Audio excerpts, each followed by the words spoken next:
Hello students, in our previous video, we were discussing about the classification of banks. In that we have discussed about central bank in detail. We have seen that types of banks or classification of banks. So banks are classified into 8 types on the basis of the functions which are performed by these banks. So in that the first type of bank which we have discussed about is commercial banks.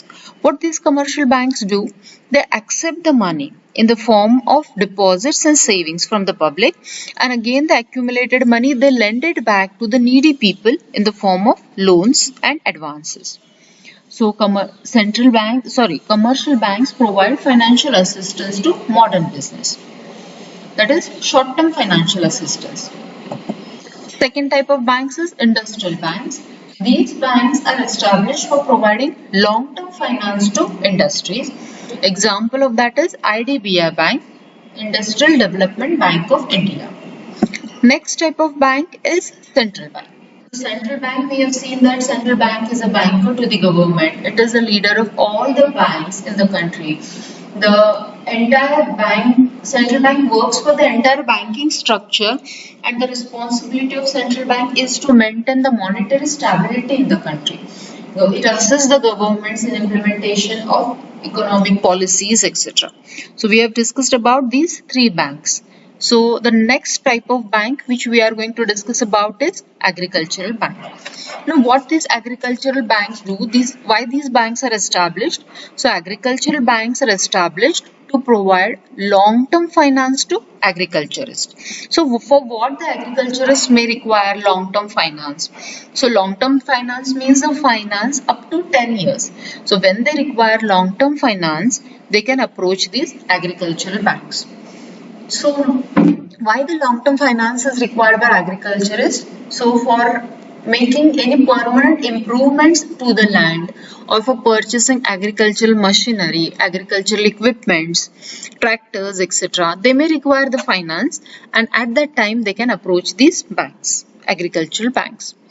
Now which are the examples of agricultural banks? Land mortgage banks, primary agricultural and rural development banks, and land development bank. So basically we can see that these banks are for land mortgage banks, agricultural and rural development banks. So these banks are established mainly for development of agricultural and development of rural areas. Now here we have seen that land mortgage bank. Now what does it mean by mortgage? So whenever loan is required, a person who requires a loan, he has to keep certain thing by way of a security. When immovable property is kept by way of security, that is called as mortgage. Immovable property means land or building, etc. So whenever agriculturists are in need of long-term finance, long-term loans, they approach these banks, and by way of a security they can keep land, etc. by way of a security with the bank and borrow the money from the bank. So these are the agricultural banks. Now fifth type of bank, that is cooperative bank. Cooperative banks provide short-term finance for agriculture. So for long-term finance, agricultural banks. For short-term finance, cooperative banks. So how these cooperative banks are formed?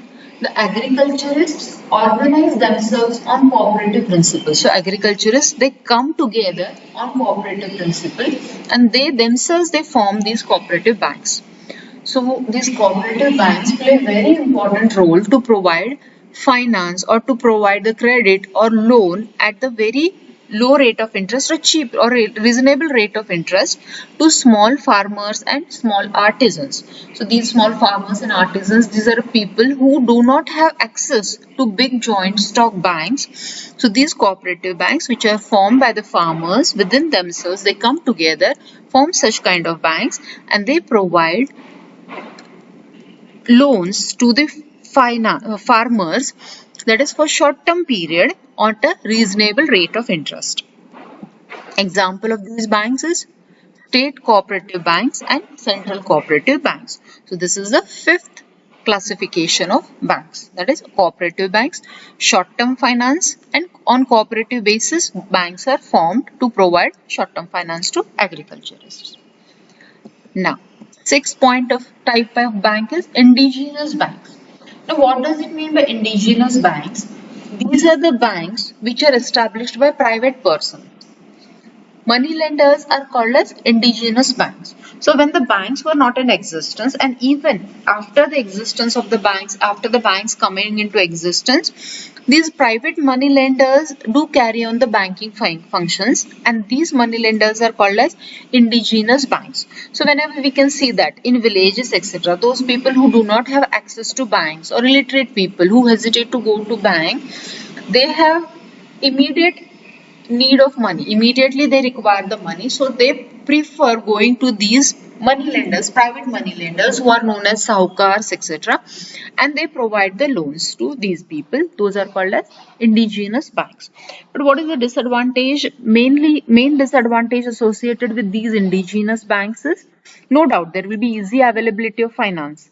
So they provide short-term finance to the needy people, but the rate of interest which is charged by these indigenous banks is very high rate of interest, exorbitant rate of interest is charged by these sahukars, etc.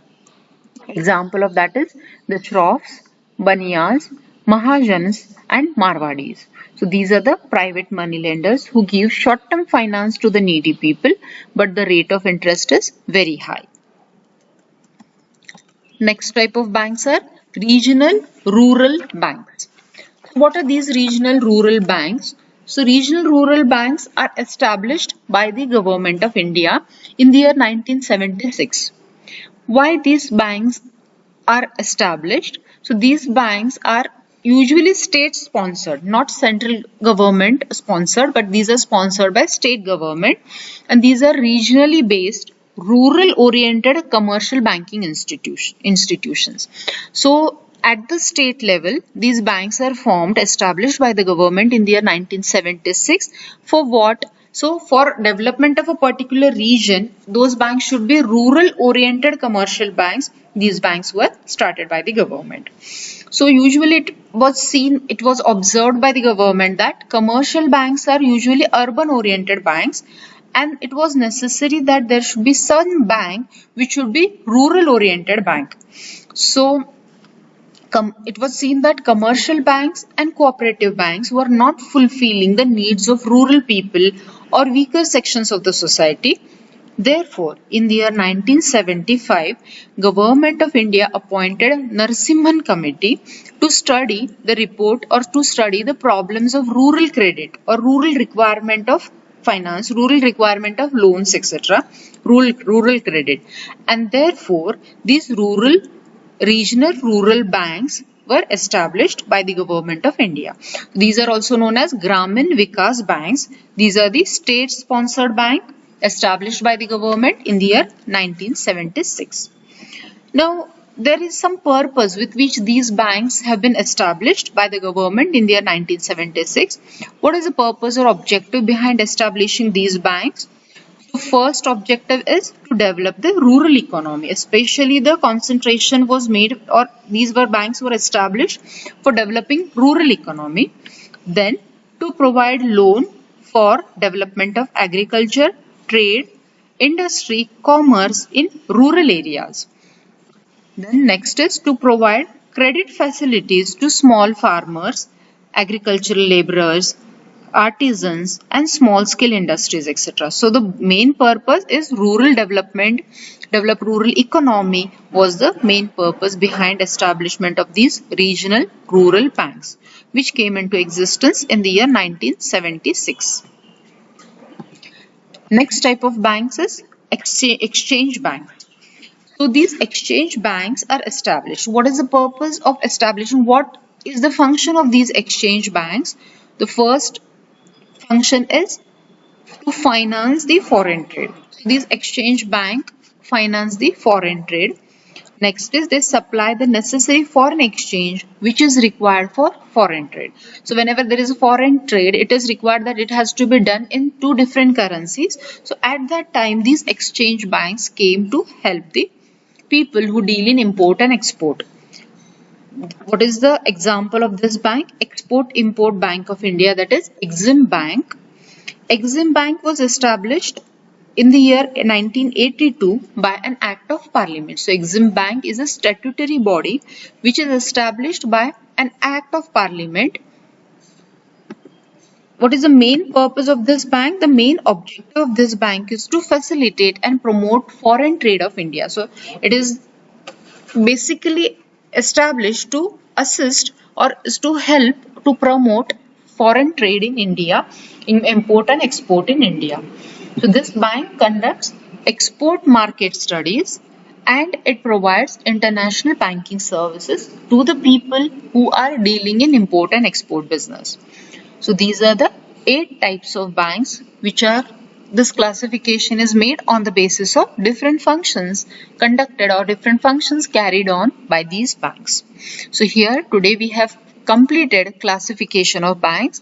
In our next video, we will start with the functions of commercial banks. Thank you very much.